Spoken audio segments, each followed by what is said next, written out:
In the continent of Marley, two young refugees named Halil and Ramsey are examining some stolen money that Ramsey had concealed under a tree.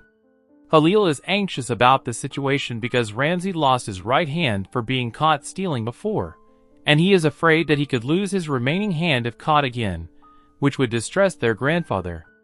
Despite Halil's concerns, Ramsey is determined to keep stealing as he believes that many people will not be able to survive the harsh winter in their refugee tents.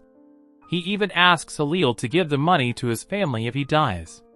Suddenly, they notice the townspeople running past them, and as they look up, they see a large flock of birds flying overhead with shapes moving in the distance. The ground beneath them starts to rumble, leaving the boys bewildered as they wonder about the reason behind this unusual occurrence. As Eren reminisces about his early days in Marley, he recalls the realization that he would one day have to kill all of its inhabitants. He ponders on whether this future would indeed come to pass, given that there seemed to be no way for Parody Island to coexist with Marley. He also wonders how his late mother would feel about his actions, and contemplates the possibility that the King of the Walls may have been right in believing that Eldians should be eradicated. Eren knows that more people outside the island will have to perish if Eldians continue to exist, but he cannot bring himself to accept such a fate. While lost in thought, he witnesses Ramsey being beaten by merchants. Although he planned to stay out of it, he ultimately saves Ramsey, despite knowing that he will have to kill him someday. Eren brings Ramsey back to the refugee camp, but is disheartened to see that his actions have not altered the future. He compares himself to Reiner Braun, who has struggled with his own morality, but concludes that he is worse than him. Eren apologizes to Ramsey, knowing the terrible fate that awaits him. Back in the present, Halil and Ramsey find themselves among a crowd of refugees desperately fleeing from the rampaging wall titans. As they try to escape to higher ground, they notice a group of titans blocking their route by scaling a nearby mountain range. Despite the grim situation, Ramsey refuses to lose hope and encourages the other refugees to press on. However, their escape is cut short when they realize that the Marleyans had abandoned them without warning of the impending danger. As they make their way back into the city, Ramsey accidentally drops his stolen money, and Halil tries to retrieve it. Tragically, Halil is crushed to death by falling debris from the Titan's feet. As Ramsey becomes trapped under the rubble, he sees a mysterious apparition amidst the chaos just before he too is crushed by the foot of a Titan. Meanwhile, the remaining refugees are trapped within the city walls, desperately banging on the closed gates as they face certain doom at the hands of the approaching Titans. As Eren stands protected behind the wall of Titans, he reflects on a memory of a different wall, one that Armin had described to him long ago. The wall that Armin spoke of was surrounded by flaming water, frozen plains, and sand-covered snowfields. Eren had once believed that anyone who had seen those things would be the freest person in the world, and that true freedom could only be found outside of the walls. As he watches the Titans crush Marleyan homes and people, a sense of liberation washes over him. Eren announces that this is the sight they had been waiting for and turns to Armin for confirmation. However, the Armin that meets his gaze is no longer the youthful friend of his past memories. He stares in surprise at Eren until Annie's voice calls him back to reality.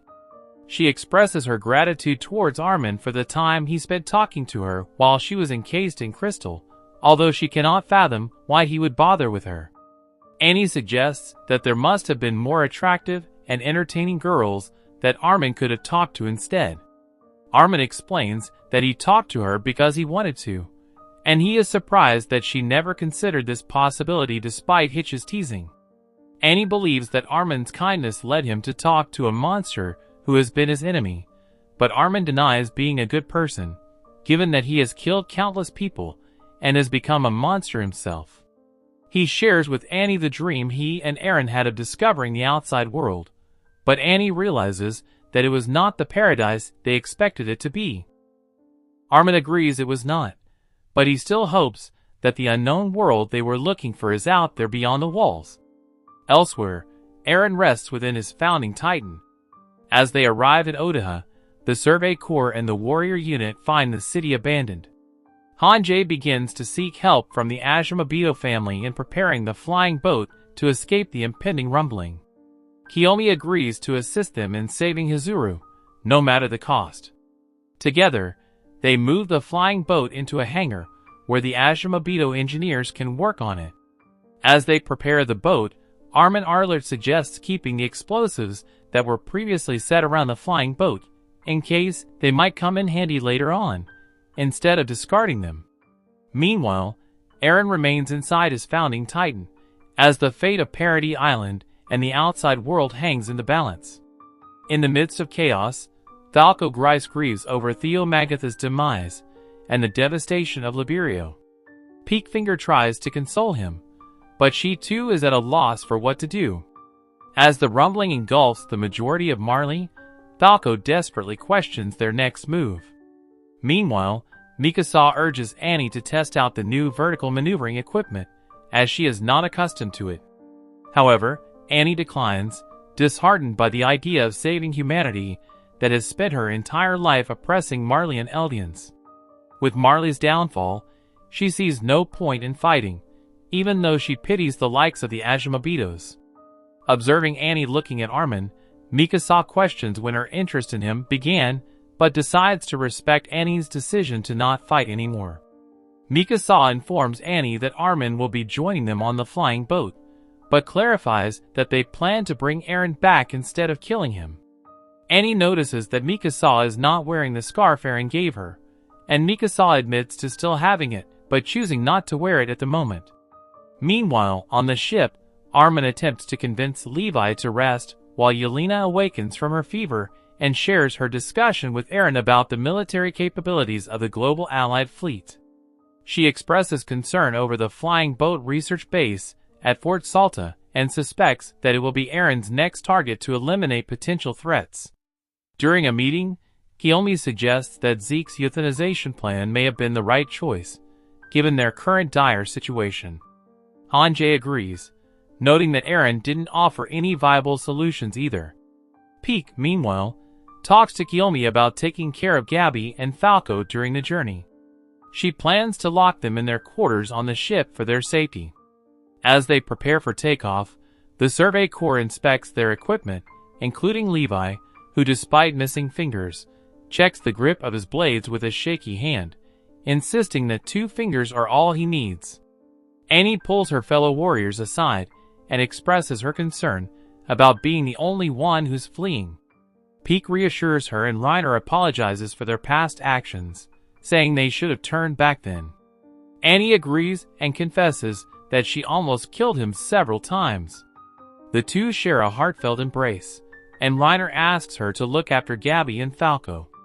After saying her goodbyes to everyone, Annie glances at Armin with a sorrowful expression before walking away.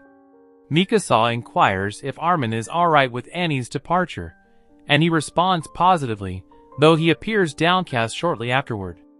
Hanjay inquires about the group's consent in joining the operation, given the treatment of Eldians following their mission's completion.